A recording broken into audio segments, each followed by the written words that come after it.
InsyaAllah mulakan kuliah maghrib malam ni dengan kita sama-sama membaca Ummul Quran ila hadratin Nabi Muhammad Mustafa Rasulullah sallallahu alaihi wasallam wa ala al-kiram ashab ridham syaikhullah al-Fatihah. A'udzubillahi minasyaitonir rajim. Bismillahirrahmanirrahim. Alhamdulillahi rabbil alamin. Ar-Rahmanir Rahim. Maliki yaumiddin. Iyyaka na'budu wa iyyaka nasta'in. Ihdinas siratal mustaqim. Siratal ladzina an'amta 'alaihim ghairil maghdubi 'alaihim waladdallin. Assalamualaikum warahmatullahi ta'ala wabarakatuh. Alhamdulillahi wahdah, sadaqa wa'dah, wa nasara 'abdah, wa 'azza jundahu, wa hazamal ahzaba wahdah. Asyhadu an la ilaha illallah wahdahu la syarikalah, wa asyhadu anna Muhammadan abduhu wa rasuluh. Allahumma salli wa sallim ala sayyidina wa nabina wa habibina wa maulana Muhammad imamil muttaqin wa qadud mujahidin wa ala alihi wa sahbihi ajma'in. Amma ba'd. Allah Subhanahu wa ta'ala bil Qur'anil Karim, wa a'udzubillahi minasyaitonir rajim. Bismillahirrahmanirrahim. Ya ayyuhallazina amanu taqullaha wa tanzur nafsun ma qaddamat lighad wattaqullaha innallaha khabirum bima ta'malun. Sadaqallahul azim. Maksudnya, wahai orang beriman, takutlah kamu kepada Allah Subhanahu wa taala dan perhatikanlah apa-apa yang kamu persiapkan untuk hari esok, itulah hari akhirat. Dan takutlah kamu kepada Allah Taala, sungguhnya Allah Taala itu Maha meliputi terhadap apa-apa yang kamu kerjakan. Waqala Nabi sallallahu alaihi wasallam, "May yuridullahu bihi khairan yufaqqih fiddin." Maksudnya, barang siapa dikenaki oleh Allah Taala akan kebajikan, saya diberikan kepahaman di dalam agama. InsyaAllah. Yang hormati Fadil Tuan Imam kita, suruhnya silakan Fadil Tuan Bilal. Suruhnya jawatan kuasa Mas Surau, Surau, suruhnya sidang jamaah muslimin yang saya hormati sekalian. Muslimat dah tak ada? Muslimin ya. Alhamdulillah, kita bersyukur Allah Ta'ala dapat bersama sekali lagi pada malam ini untuk kita meneruskan pengajian kita lah. Tak maaf, hari itulah tak dapat minggu yang pertama kan. Dah kena COVID pula tuan-tuan. Tak tahu apa lah. Ramai yang kena. Hari ni pun kat office saya pun ada juga yang kena. Dia macam passing battle lah. Battle lah. Seorang baik, seorang kena. Seorang baik, seorang kena. Seorang habis kuarantin, seorang pula kena. Kadang yang pertama kuarantin tak habis lagi, yang kedua pula kena. Macam itulah deh. Berterusan tak habis, tak tahu bila habisnya. Tak tahu bila habisnya, tapi biasanya tahap 1-2 lah. Tahap 1 dan 2. Saya itu pun demam je, demam, batuk-batuk kan, muntah-muntah, ceret-beret pun ada. Macam itulah. Asyik nak kencing je. Minum tak banyak tapi asyik nak kencing. Minum tak banyak. Itulah deh. Sini bukan banyak juga kuarantin. Ada? Ada juga musim kuarantin. Itulah deh. Jadi tak tahulah tuan-tuan bila habis dia. Dia minta Allah Ta'ala cepat kalau angkatkan bala bencana musibah COVID ni. Tak tahu bila. Ni pun nak dah nak masuk pelajar pun, nak naik sekolah semula kan, anak-anak kita kan. 21 bulan ni. Kira 6 hari lagi lah anak-anak akan sekolah semula lah. Tak tahu macam mana. Baik, insyaAllah malam ni kita sambung 4 nafakah. orang yang sepatutnya memberi nafkah. Di muka surat 371, orang yang sepatutnya memberi nafkah siapa? Kata musannif, jika dua ibu bapanya fakir dan mempunyai furuk yang setaraf di kalangan mereka, kesemua furuk itu mesti memberi nafkah kepada ibu bapa mereka. Macam tu. Jika kedua ibu bapa fakir, mak ayah fakir lah, tak ada kerja kan. Tak ada kerja, pencen pun tak ada. Harapkan pemberian anak-anak je lah, macam tu. Nak bekerja pun mungkin kudrat pun dah tak kuat, tenaga pun dah tak kuat, mata pun dah gabun kan, telinga pun tak perongang. Jadi kedua ibu bapanya fakir dan mempunyai furuk yang setaraf di kalangan mereka, kesemua furuk itu mesti memberi nafkah kepada dua ibu bapa mereka. Nampak? Mana kalau semua furuk itu sama saraf. Contoh ada 10 orang anak, 11 orang anak satu tim bola sepak lah. 11 orang anak, tuan-tuan. Satu tim bola sepak, tapi pemain simpanan tak ada. Kalau nak ada pemain simpanan, kena buat anak lagi lah. Buat anak lagi untuk ada pemain simpanan. Tapi masalah dah tua, dah ongap pun dah tak kuat lah, sompur selalu kan. Macam mana nak tambah seorang anak lagi? Tapi tak tentu juga, sebab Nabi Zakaria pun tuan-tuan, kalau ikut pun dah tua, dah 80 lebih kan umur Nabi Zakaria. Jadi Nabi Zakaria pun kata mustahil aku akan dapat anak. Tapi orang Ta'ala tadi kan dapat anak, berandunglah rumah dia. Gitu. Itulah dapatnya anaknya tu Nabi Nabi Ishak, Nabi Ismail alaihissalam kan. Itulah yang berlaku tu kan. Jadi tak mustahil kalau tuan-tuan, walaupun tuan-tuan dah warga emas, tak mustahil dapat anak lagi. Bersaing pula dengan anak pula. Anak dah, cucu pun ada, anak pun ada. Masya-Allah. Dia orang pun terkejut. Ni anak siapa ni? Ni cucu ke apa? Tak, bukan cucu, dia kata. Ni anak aku, dia kata. Ada lagi ke? Ada kan. Macam tu lah. Jadi hal ini demikian kerana mereka mempunyai sebab wajib nafkah. Jadi mana kalau semua furuk tu sama taraf, gaji pun lebih kurang sama je, so masing-masing kena bagilah duit kan, bulanan lah kepada mak ayah tadi. Mak ayah fakir, kerja pun tak ada, pencen pun tak ada. 10 orang ada pencen polis kan, pencen askar sebagainya. Baik, bahagian nafkah yang perlu dikeluarkan oleh perempuan adalah setengah bahagian lelaki, sebagaimana pembahagian pusaka. Nampak? Jadi dalam bab nafkah ni, walaupun adik-beradik tu sama taraf dari segi pekerjaan masing-masing, cuma dalam pembahagian untuk mak ayah tadi kan, perempuan setengah bahagian lelaki. Perempuan setengah bahagian lelaki, sebagaimana pembahagian pusaka. Jika mereka setaraf seperti anak dan cucu, nafkah wajib kepada furuk yang lebih ampir, sama ada mereka waris atau bukan waris, dan lelaki atau perempuan. Ulang balik, jika mereka setaraf seperti anak dan cucu, ni anak, ni cucu kan, nafkah wajib kepada furuk yang paling hampir. Mana yang paling hampir lah kepada mak ayah tadi kan, mungkin anak dia yang paling hampir, anak lah. Ataupun mungkin cucu pun lebih kan, cucu lebih dia punya pendapatannya berbanding anak tak banyak pendapatan, cucu lebih kan, jadi cuculah kena bagi. Jangan tunggu minta. Separuh di kalangan kita ni, anak-anak ni, kalau tak mak ayah tak minta, tak ada dah bagi dah, sonyap kan. Sonyap je. Kalau bagi pun time gaya, tu nasib baik ada gaya. Oh gaya tak ada,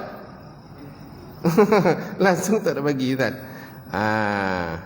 Bagi anak-anak yang ingat mak ayah dia, jasa mak ayah dia bagi kan. Beli motor lah kat ayah kan. Beli kereta lah. Ayah pun terkejut. Dapat kereta ada lagi ni. Yelah kenangkan jasa ayah. Bagilah kereta sebiji kan. Macam tu. BMW ke, Toyota ke, kan. Wayfire ke, Alphard ke, tak kisahlah kan. Jadi hal demikian kerana hubungan kerabat yang hampir adalah lebih utama diambil kira. Jika anak itu fakir dan ibu bapanya orang senang, nafkah wajib diberi oleh bapanya. Jika anak itu fakir, anak pula fakir, dan ibu bapanya orang senang, nafkah wajib diberi bapa. Hal ini adalah kerana bapalah yang bertanggungjawab memberi nafkah pada anak yang masih kecil. Tapi kalau anak tu memang, walaupun anak mungkin dah habis sekolah, tapi tak ada pekerjaan, duk menganggur macam tu je kan. Minta-minta kerja tak dapat, minta kerja tak dapat, menganggur lah.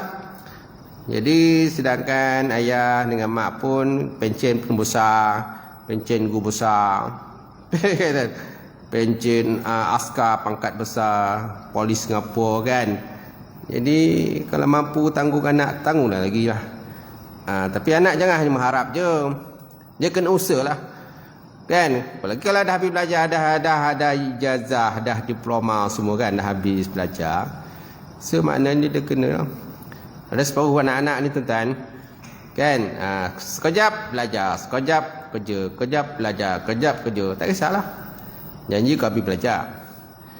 Ada separuh anak ni dia tak nak ada, dia nak habis belajar dulu, habis belajar baru bekerja. Dia bergantung pada mak ayah jugalah. Mak ayah juga kena bagi nasihat pada anak ni. Jangan nanti bila sibuk bekerja sampaikan belajar pun tak habis. Ada juga macam tu. Dia dah pegang duit. Dah pegang duit tuan-tuan, dah sonok pegang duit, dah kerja, dah ada motor besar pula tuan-tuan. Kalah bapak bapak motor kecil je, anak motor besar. Dia dah bergaya lah tuan-tuan. Dia dah malas lah belajar, nak sambung belajar pun tak nak. Dia kata dia dah duit, dah ada duit banyak. Ada juga pesen macam tu. Baik, hal ini berdasarkan firman Allah Subhanahu Wa Taala, fa in arda'na lakum fa'atuhunna ujurahunna, dan jika mereka menyusukan anak untuk kamu, maka berikanlah kepada mereka upah dia. Jika mereka menyusukan anak untuk kamu, mana anak kita disusukan oleh ibu dia, oleh isteri kita, maka berikanlah kepada mereka upah dia. Upah tetap kena bagilah. Dia tu. Kemudian nafkah bapa kepada anak yang dewasa tetapi fakir adalah lanjutan daripada nafkah semasa kecil. Kata musannaf. Nafkah bapa kepada anak yang dewasa, anak dah dewasa kan tapi tak bekerja kan. Okey. Ataupun dah dewasa, lepas tu yalah kerja pun tak tetap. Kejap ada kerja, ada tak ada kerja. Kan? Jadi bapa wajiblah bagi nafkah. Bantulah. Sesiapa yang fakir dan mempunyai usul dan furuk yang kaya, kewajipan memberi nafkah diserahkan kepada furuk terlebih dahulu, sekalipun hubungan kekeluargaan antara mereka jauh. Ulang balik, sesiapa yang fakir dan mempunyai usul. Usul ni mak ayah lah. Usul mak ayah dan juga furuk. Furuk pun ada, mak ayah pun ada. Yang kaya, kewajipan memberi nafkah diserahkan kepada furuk terlebih dahulu, sekalipun hubungan keluarga mereka antara mereka jauh. Hal ini adalah kerana hubungan kekeluargaan furuk lebih kuat. Hubungan keluarga furuk lebih kuat berbanding daripada usul. Oleh itu furuklah yang lebih utama menjaga bapanya, kerana mulianya kehormatan bapa.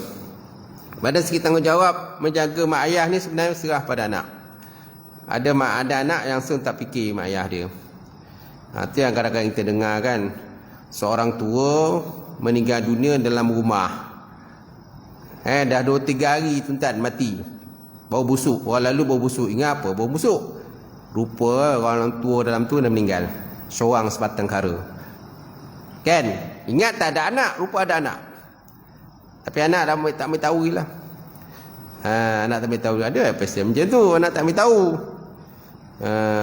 Waktu kecil dulu memanglah dia jaga oleh ayah, mak, ibu. Tapi bila dah besar, seorang pun tak nak ambil tahu.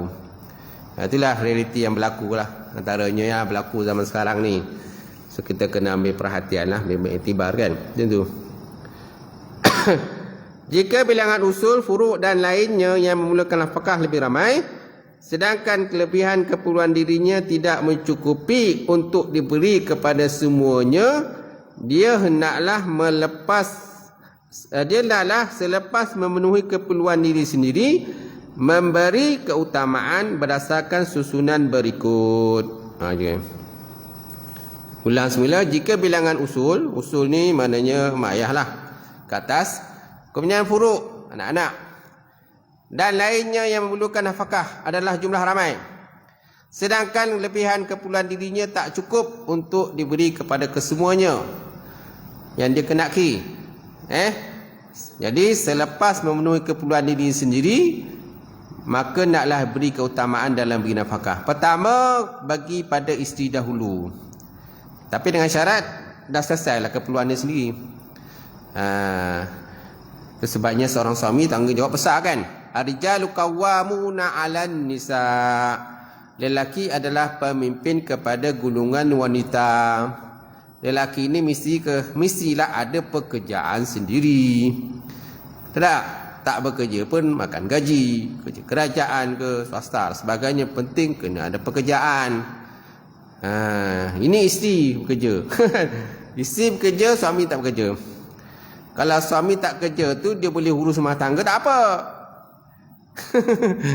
Ini isteri bekerja tapi suami duduk kat rumah kau yang kaki gitu. Kan? Pinggan pun tak nak basuh, kain pun tak nak basuh, kemas rumah pun tak nak. Tak? Jaga anak pun tak nak, semua tak nak. Dia apa pun dia boleh harap. Jadi isteri macam mana pun poning lah. Isteri poning punya, akhir tak cerai. Yalah, dia seorang kerja. Macam lah alasan dia. Kan? Suami ada tapi tak boleh harap. Baik. Jadi maknanya pertama, contohnya suami dia mesti memenuhi keperluan diri sendirinya dahulu.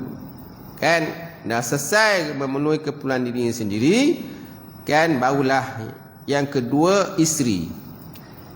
Bagi nafkah pada isteri. Hal ini demikian kerana nafkah kepada isteri adalah pasti. Dia tak gugur dengan berlalunya masa. Hal ini berbeza dengan nafkah usul dan furuk, yang gugur dengan berlalunya masa, sebagaimana yang telah pun dijelaskan sebelum ini. Mana nafkah isteri ni dia mesti nombor satu lah. Pertama diri sendiri dulu. Suami pun kena jugalah nafkah untuk diri sendiri dahulu. Makan, minum, pakaian pun berganti. Ni pakaian pun tak berganti. Kan? Asyik pakai baju tu ya sebulan tak berganti-ganti. Mana diri sendiri pun tak lepas. Sekarang ni penting diri sendiri lepas dulu.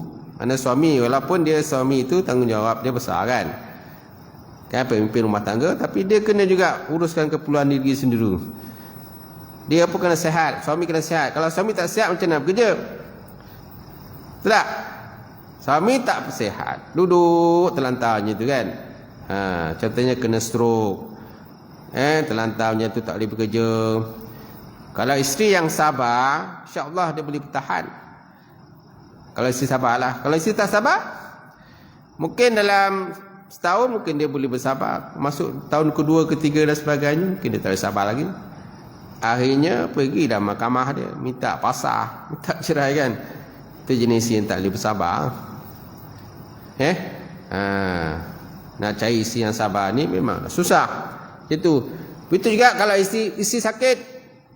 Isteri sakit tak boleh memenuhi kehendak suami. Keinginan nafsu seks suami tak dapat dilayan. Seorang suami yang sabar boleh dia bertahan, dia tak ada masalah walaupun isteri dia sakit. Okey, ada suami yang tak boleh bertahan, maka diceraikanlah isteri dia. Ataupun dia minta lah pada isterinya tambah seorang lagi. Dah awak dah macam tu terlantar tu, macam no. Habis dia ni jana kata kan. Habis dia nan jana. Kau tasian kau ngaden kata kan. Itu. Isi kata, "Ailah abang nikah lah seorang lagi," kata. "Tak apalah," kata. "Ai redo lah," kata. "Ai redo lah. Saya redo lah abang nikah seorang lagi." Itu. Ada perempuan tak redo-redo. Walaupun dia sakit lantar macam tu pun dia tak redo juga suami nikah seorang lagi. Bongi macam tu. Dia tak daya tu dah. Dia tak daya, tak lantar, sakit. Kita dah usaha dah ubatkan macam tu juga tak baik juga. Yang suami ni nak nikah seorang lagi, tak dibagi dah. Bongi dah si ya. Pandai-pandai lah pujuk. Baik. Kemudian yang kedua, anak yang masih kecil. Kan? Setelah suami tadi menguruskan diri dia, kan, nafkah untuk diri sendiri dah selesai. Kemudian dia uruskan pula nafkah untuk isteri dia. Dengan isteri pun dah selesai, maka anak yang masih kecil pula. Uruskan nafkah untuk anak yang masih kecil. Begitu juga anak yang dewasa tetapi gila. Kerana mereka tak mampu untuk bekerja. Sebab ada anak-anak yang dewasa sakit, kan, ataupun contohnya apa tu, kan, yang dia punya pembesarannya tu terencat kan, apa nama sakit itu Rosli, yang anak Haji Kamarudin tu lah, apa sakit itu?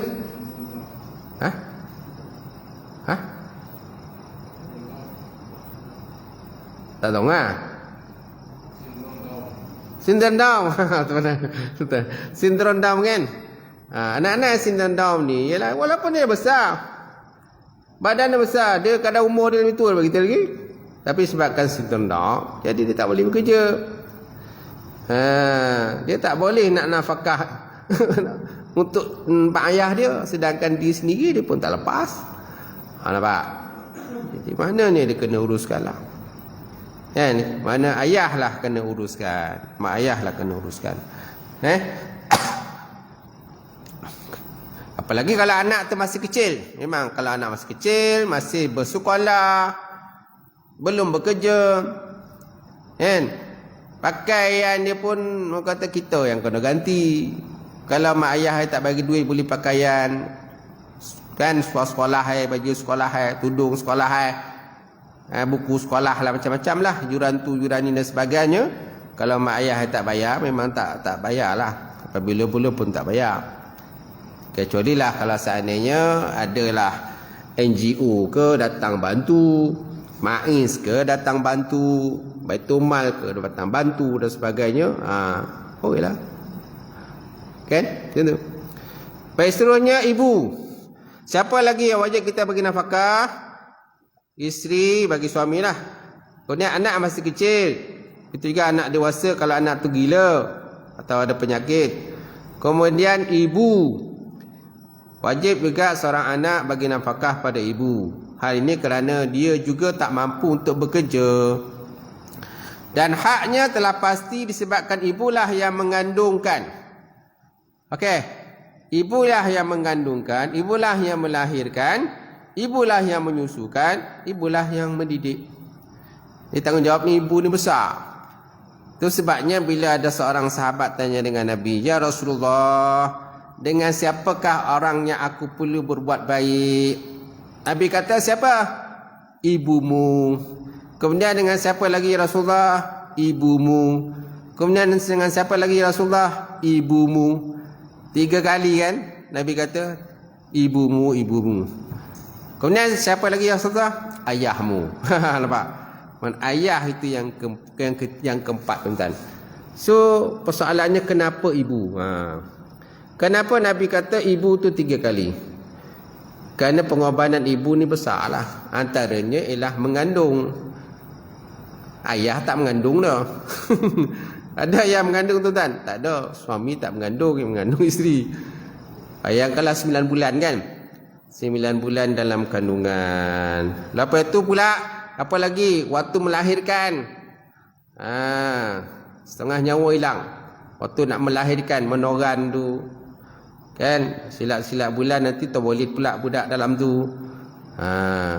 Tu pun kesakitan yang perlu ditanggung oleh seorang ibu. Kemudian apa lagi? Menyusukan badan selama 2 tahun kan. Selama 2 tahun menyusu pada ibu. Ada tak bapak menyusukan? Tak ada. Bapak tak menyusukan. Bapak menyusu dengan mak adalah ibu dia. Tahu tak? Jadi yang menyusu anak. Jadi yang susah tu isteri lah. Itu sebabnya ibu itu yang disebut sebanyak 3 kali. Disebut dalam syarah hadis. Lepas itu barulah ayah. Walaupun ayah tu besar lah. Tak ada ayah memanglah tak ada anak juga. Ada ibu tak ada ayah pun tak jadi juga. Tapi dari segi konteks pengorbanan itu, yang pertama ibu itu didahulukan. Kemudian dengan siapa lagi yang perlu kita bagi nafkah? Yang keempat, bapa. Bapa kerana kelebihannya yang besar. Kerana bapa pun banyak juga jasa dia mencari duit. Kalau mak je ada, tak ada bapak cari duit pun tak boleh. Kan? Dan bapa lah orang kata, apa-apa hal mesti bapa. Kau carilah bapak kau. Kalau pun yang kerja-kerja ringan-ringan ni boleh ibu buat. Kalau kerja yang berat, siapa punya kerja? Bapak lah. Kan? Tayar kereta pancit, siapa yang buka? Yang tukar tayar. Mak ke ayah? Ayah lah yang buka. Nampak? Motor rosak, siapa yang tolak? Ayah ke mak? Tak ada mak nolak tau. Kereta rusak macam tu juga, siapa yang uruskan? Bapak yang urus. Tak ada mak yang uruskan. Kecuali kalau seorang ibu tu janda. Kan? Kalau ibu tu janda, dia ibu tunggal, dia kena usaha sendirilah. Sebab ada suami tak ada. Gitu. Baik, seterusnya siapa lagi kita akan bagi nafkah? Anak yang dewasa tetapi fakir. Kerana hampirnya hubungan dengan bapa dia. Hubungan yang hampir mempunyai kelebihan yang tersendiri. Masya Allah. Jadi selain daripada bapa kita bagi nafkah, kemudian anak yang dewasa tetapi fakir. Fakir ni mana tak bekerja lah. Ramai kan orang sekarang ni tak bekerja. Ada juga jenis memilih pekerjaan. Bukan tak ada kerja baja, ada melamar. Cuba tengok orang daripada Indon tu datang ke Malaysia kan. Dia kata Malaysia ni lubuk emas. Tahu tak? Malaysia ni lubuk emas. Dia tengok kalau orang pendatang tak kisah pun gaji pun berapa dia dapat. Berapa duit dapat pun tak kisah. Tapi kita ni kadang manja. Tahu tak? Nak duduk lah aircon aja. Kerja lah aircon duduk kan. Macam tu. Kursi empuk. Semua nak sedap. Bila kerja tengah panas pun tak nak. Kerja lebih sikit. Alah. Ataupun kadang kerja tak tetap. Tengok gaji. Gaji nak lebih. Kerja kurang. Kerja malah duduk lebih. Bercerita berborak macam tu je. Gaji nak lebih. Lambat gaji kan bongih dah. Boni tu lambat nak gaji ni. Walaupun semua dah dapat gaji dah. Macam tu. Itu pun jadi masalah juga tu pada orang kita. Baik, yang seterusnya datuk dan ke atas. Siapa lagi yang bagi kita bagi nafkah? Datuk dan ke atas. Hal ini adalah kerana menghormati datuk juga sama seperti menghormati bapa. Datuk adalah asal keturunan dan haknya wajib dijaga. Itu mana datuk? Bukan orang pangkat datuk. Orang pangkat datuk lain duit banyak. Tuan-tuan. Ini hanya datuk dari segi keturunan je lah. Dia disebabkan dia ada cucu. Kita ni cucu dia. Maka dia jadi datuk. Bukan datuk dari segi pangkat. Kalau datuk pangkat tu lain. Orang besar. Duit banyak. Memang dapat datuk. Kan? Gitu. Baik. Kemudian apakah suami kepada isteri? Ijma' ulama menyatakan bahawa suami wajib bernafkah pada isterinya dengan syarat-syarat tertentu. Pertama, dalil wajib nafkah suami pada isteri berdasarkan kepada nas Quran dan sunnah baginda Rasulullah sallallahu alaihi wasallam, ar-rijalu qawwamuna 'alan nisa bima faddalallahu ba'dahum 'ala ba'din wa bima anfaqu min amwalihim. Ar-rijalu qawwamuna 'ala nisa, lelaki itu pemimpin kaum perempuan. Kan? Lelaki itu pengawal kepada kumpulan perempuan. Bima faddalallah, dengan sesuatu yang dilebihkan Allah Ta'ala sebahagian namu di atas sebahagian yang lain. Wa bima anfaqu min amwalihim, dan kerana orang-orang lelaki itu telah membelanjakan, beri nafkah sebahagian daripada harta mereka. Kan? Laki disebabkan oleh sayang pada isteri, maka dibelikan macam-macam. Bila seorang lelaki tak sayang pada isterinya, mudahlah dia akan mengungkit-ungkit pemberian. Kan? Mungkin lah dia dah bagi itulah, dah bagi inilah, bagi cincin lah, bagi kereta lah, tulang macam-macam lagi. Tapi kalau sayang, ada tak ungkit? Tak ada ungkit. Kalau boleh semua nak bagi. Kadang isteri tak minta pun suami bagi, kan? Sebab apa? Sayang lah. Sayang, belikan cincin, belikan rantai, belikan emas, belikan tu lah. Macam-macam lah belikan sebabkan sayang. Tapi kalau tak sayang, bak sini balik. Kan, apa yang saya bagi tu bak sini balik. Tu kalau tak sayang lah, tu dah bonci tu. Baik. Jadi ayat menunjukkan bahawa suamilah yang bertanggungjawab memberi nafkah. Itu juga dengan firman Allah Subhanahu Wa Taala dalam Quran, wal walidatu yurdina auladahunna haulaini kamilaini liman arada ayutimma radha'ah. Wa 'alal mauludi lahu rizquhunna wa kiswatuhunna bil ma'ruf. Maksudnya wal walidatu, dan ibu-ibu, yurdina, maka naklah dia menyusukan, auladahunna, anak-anak mereka, haulaini, selama 2 tahun, kamilaini, 2 tahun yang genap. Seorang ibu naklah menyusukan anaknya selama 2 tahun genap. Liman arada ayutimma radha'ah, bagi mana-mana ibu yang nak menyempurnakan akan penyusuannya. Wa ala mauludilahu, dan di atas mauludilahu, maksud maulud ni yang diperanakkan baginya. Apa maksud diperanakkan baginya? Mana bapa. Dan bapa pula wajib rizquhunna, bagi rezeki, wa kiswatuhunna, pakaian-pakaian dia, bil ma'ruf, dengan cara yang ma'ruf. Seorang suami wajib menyediakan pakaian dia, kan, rezeki dia, makan minum anak suami, bagi isteri itu, anak-anak dan sebagainya, wajib mengikut kepada pendapatan suami. Itulah. Saya kalau nikahkan dulu pun biasa nikahkan orang, antara apa yang saya pesan pada pengantin-pengantin ini, suami wajib bagi nafkah kepada isteri mengikut kepada pendapatan suami. Mengikut pendapatan adalah berapa yang dia mampu, bagikan nafkah untuk isteri. Kemudian suami wajib menyediakan tempat tinggal. Suami wajib menyediakan tempat tinggal. Tak kisahlah tempat tinggal itu beli rumah sendiri ataupun sewa. Tapi paling baik rumah sendirilah. Kalau tak mampu, sewalah. Yang penting sediakan tempat tinggal yang selesa kepada isteri, kepada anak-anak dan sebagainya. Jangan nanti orang kata tak ada tempat tinggal, duduk bawah jambatan. Jadi orang kata ini gulungan gelandangan, sedangkan mampu sebenarnya. Baik. As-sunnah, dalil tentang sunnah pula daripada Jabir.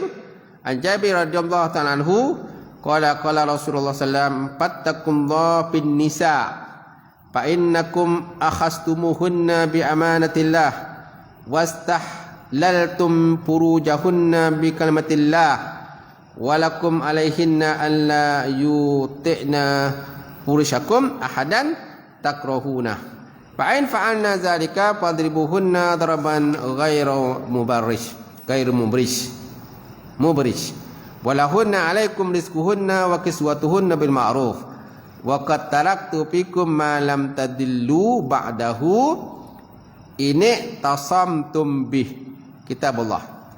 Maksudnya apa tuan daripada Jabir, Nabi SAW bersabda, dia kata, bertakwalah kamu kepada Allah dengan mengendalikan urusan kaum wanita. Kamu mengambil mereka dengan amanah daripada Allah. Nampak?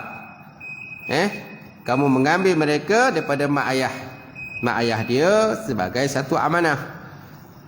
Ada laki-laki kadang-kadang bila dia dapat anak orang lelaki orang tu, dia putuskan hubungan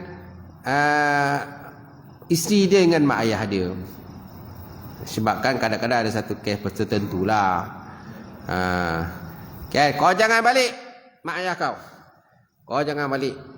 Kalau kau balik, aku ceraikan kau, kan. Ini tu semua menyusahkan tu. Menyusahkan. Sedangkan mak ayah dia dah serahkan anak dia kepada kita, kepada suami, kan, dengan amanah daripada Allah Subhanahu Wa Taala. So kenapa kita tak boleh buat berbaik dengan mak ayah dia? Adakah kita berkahwin hanya semata-mata nak kahwin dengan isteri kita, dengan anak dia saja, sedangkan diputuskan hubungan dia dengan mak ayah dia? Sampai kalau mak ayah dia sakit pun dia tak ada bagi balik. Ada tak macam tu?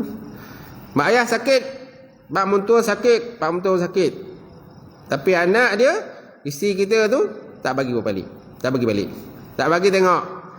Sebabkan ada kelas, ada perbalahan, perselisihan faham dan sebagainya.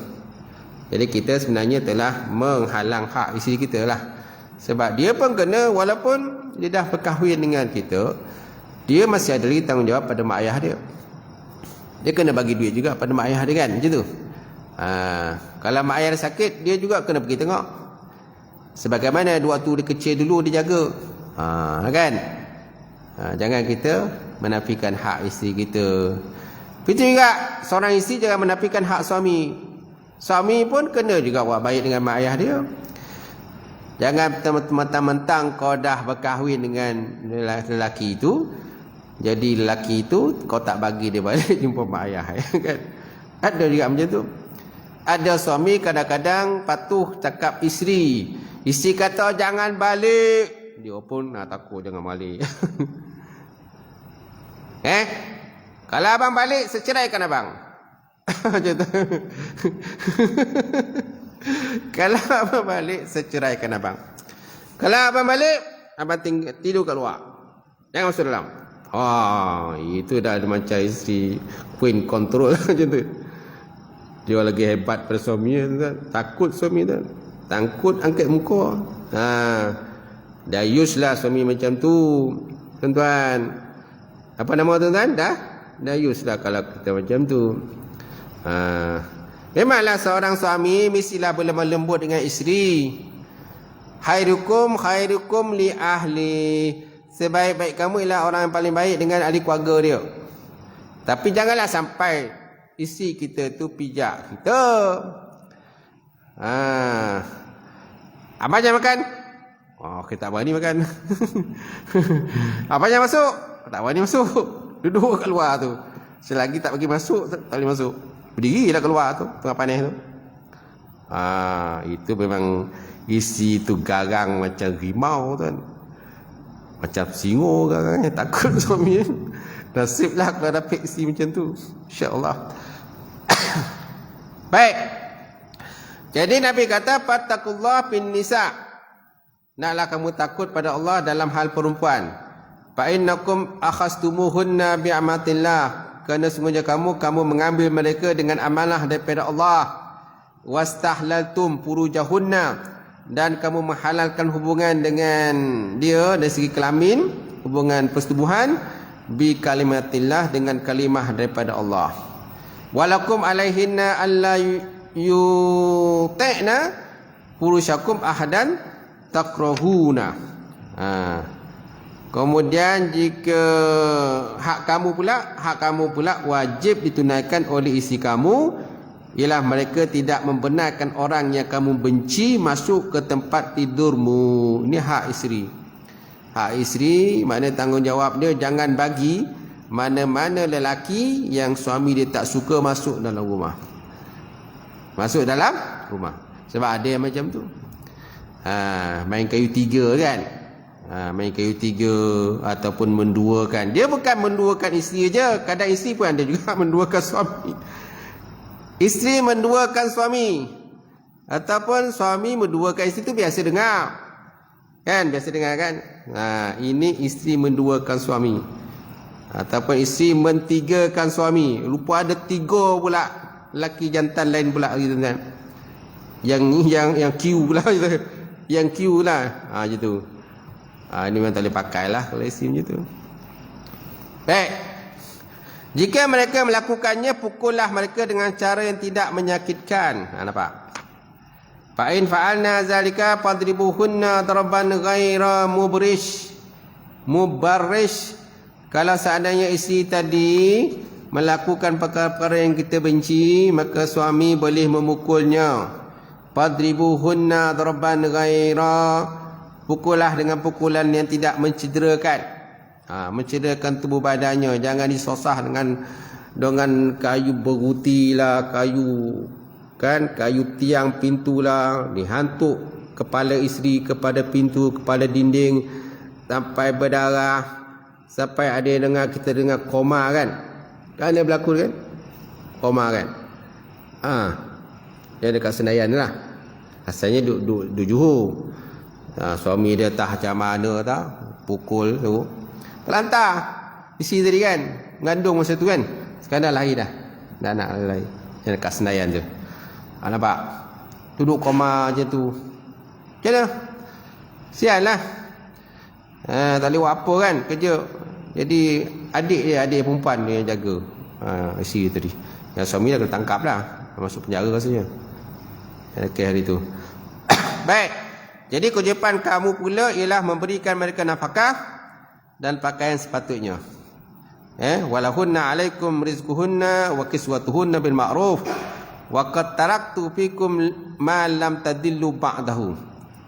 Sesungguhnya aku, kata Nabi, aku tinggalkan satu perkara yang kamu tidak akan sesat selama-lamanya selagi kamu berpegang dengannya, iaitulah kitab Allah. Kitab Allah. Siapa orang yang paling baik dengan isteri dia, ahli keluarganya? Itulah baginda Rasulullah sallallahu alaihi wasallam. So kita kena ikutlah contoh Nabi. Macam mana Nabi sangat berbudi bahasa, lemah lembut dengan isteri. Tapi tak ada sampai yang kata isteri memijat kepala suami, tak ada. Kalau berlemah lembut sampai isteri pijak kepala suami, ikut apa yang kata isteri, itu dah tak betul lah. Saya cakap tadi, kira ayus lah kan. Macam tu. Boleh tuan-tuan? Sekali lagi Kemudian hikmah wajib nafkah suami kepada isteri. Okey, kehidupan rumah tangga mesti dibina di atas satu daripada tiga asas berikut. Pertama, suami bertanggungjawab mengetahui rumah tangga, mengetuai rumah tangga dan memberi nafkah pada isteri dan juga anak-anak. Suami bertanggungjawab mengetuai. Nampak? Suami ketua. Suami bertanggungjawab mengetuai. Nampak? Kan? Dia kena jadi ketua rumah tangga. Bukan dia pembantu rumah tangga. Banyakkah kita dengar? Terbalik kot. Isteri jadi ketua rumah tangga, suami pembantu rumah tangga, tuan-tuan. Tak betul lah. Kemudian beri nafkah pada isteri dan anak. Yang kedua, isteri mengambil alih ke semua tanggungjawab tersebut, menggantikan tanggungjawab suami. Isteri mengambil alih ke semua tanggungjawab tersebut, menggantikan tanggungjawab suami. Itu kalau seandainya kalau suami tak mampu lah. Suami tak mampu, sakit, kena stroke ataupun accident. Kan? Suami accident, jatuh, lumpuh, tak boleh bangun, tak boleh buat kerja, duduk atas kursi roda je ataupun duduk tersandar je dekat katil. Kan? Sampaikan makan minum semua kena isi uruskan. Lepas tu berak, kencing, pampers, kan, semua kena isteri kena cebokkan. Kalau tak diganti memang tak gantilah, akan bau busuk je tu kan. Itu pengomadan yang besar lah pada isteri. Bukan senang nak cari isteri macam tu kan. Ada separuh isteri dia tak boleh sabar. Dia minta cerai.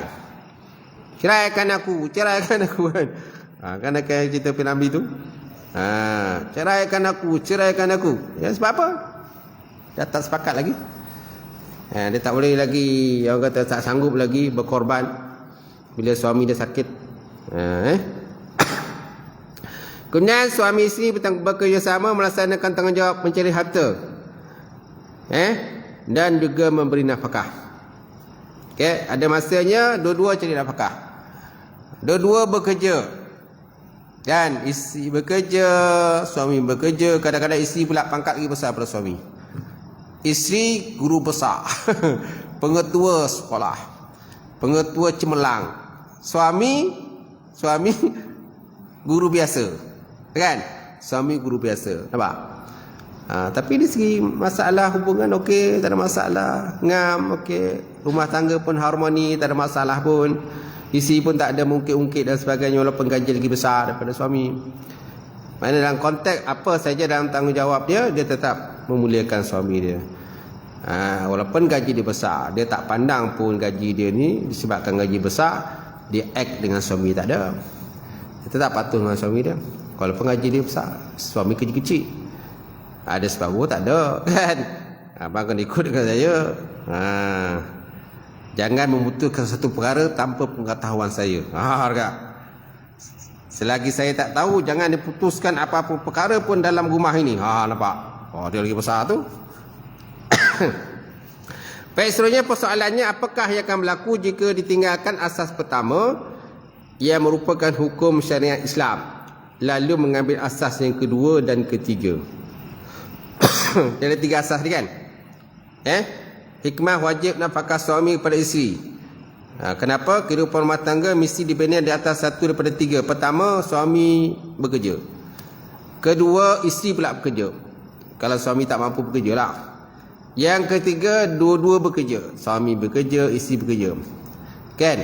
Sebenarnya ada 3 asas lah untuk rumah tangga yang harmoni. Iaitu, cuma yang masalah kedua tu isteri bekerja. Kalau suami tak bekerja dan isteri pun tak ada masalah, dia tak kisah pun. Sebabkan dia tahu suami dia tak sihat, sakit dan sebagainya. So persoalannya, apakah yang akan berlaku jika ditinggalkan asas pertama yang merupakan hukum syariat Islam, lalu mengambil asas yang kedua dan ketiga? Beberapa perkara akan berlaku kesan daripada tindakan tersebut. Ia akan melibatkan masalah mas kahwin, iaitu sama ada perempuan bertanggungjawab memberikan mas kahwin kesemuanya pada lelaki, atau mereka bersama-sama bertanggungjawab menyediakan mas kahwin. Kan? Itu kalau dari segi pemberian masalah mas kahwin lah. Kalau mas kahwin tak bayar habis lagi. Biasa mas kahwin bayar tunai paling elok lah. Ada juga kadang-kadang pasangan berkahwin disebabkan mas kahwin dia besar, macam Kelantan dengan bahagian negara di negeri utara kan. Hantaran tu jadi mas kahwin. Hantaran ni kalau 20,000, maka 20,000 lah mas kahwin. Tak? Kalau kita di bawah Negeri Sembilan ni, kita biasa asing lah. Hantaran mas kahwin. Hantaran 20,000, mas kahwin 200. Tak? Ni bagi negeri-negeri yang mas kahwin dia macam tadilah, dia bulat sekali. Itulah mas kahwin, itulah hantaran. Bila hantarannya mas kahwin tinggi, sudah kadang-kadang tu yang tak selesai. Baru bagi separuh lagi tak bagi lagi. Sedangkan telah berkahwin dan berumah tangga dan anak pinak ni, bila nak bayar ni pergi tak bayar-bayar lagi. Itu masalah lah. Kemudian kesan yang pasti berlaku hasil daripada keadaan ini ialah wanita akan keluar mencari pasangan lelaki untuk dijadikan suami. Sedangkan Allah Ta'ala telah muliakan mereka menjadikan isteri mencari wanita untuk dijadikan isteri. Kadang terbalik kan. Ataupun perempuan akan main kayu 3. Dia akan cari lelaki lain sebabkan suami dia tak mampu bagi dia duit. Apa dia nak tak boleh. Kan? Jadi hal ini adalah kerana orang yang memberikan mas kahwin itu sepatutnya mencari penerimanya. Sekiranya keadaan itu berlaku, wanita akan berhadapan dengan pelbagai masalah penipuan dan pembohongan golongan lelaki demi mendapatkan suami yang boleh diharapkan dan mampu memberikan perlindungan. Macam tu. Okey, sampai situlah tuan-tuan pengajian kita malam ni. Pembincangan kita, insya-Allah akan datang kita sambung lagi. Akan datang ada lagi sebelum Ramadan ada lagi? Habis dah? Puasa berapa ni? Berapa bulan? Bulan 4. 3 bulan 4. Semana tak sempat lah. Kan? Mana ni kira last terakhir lah. Sebelum masuk Ramadan. Kira last terakhir kita. Sebelum Ramadan. Tapi tempat-tempat lain masih jalan lah. Last. Banyak tempat-tempat lagi masih jalan. Macam biasa. Cuma di sinilah. Kira dah habis. Mana kita tangguhlah pengajian kita kan. Macam tu. Beberapa hal nanti kontak lah kalau nak sambung semula selepas raya. Betul Betul raya last kan mana ni? Sebab kita di sini minggu pertama kedua je. Ada separuh tempat tu saya ngajar minggu pertama ketiga. Pertama 3 ataupun 3 4. Biasa saya ngajar macam tu. Macam sini dia minggu pertama kedua. Minggu 3 4 dah tak ngajar ke dah. Ya. Okey, itu sajalah tuan-tuan. Jangan kita insya-Allah. Doakanlah semua sihatlah insya-Allah. Sambut Ramadan Semoga insya-Allah. Ada soalan tak sebelum saya tutup?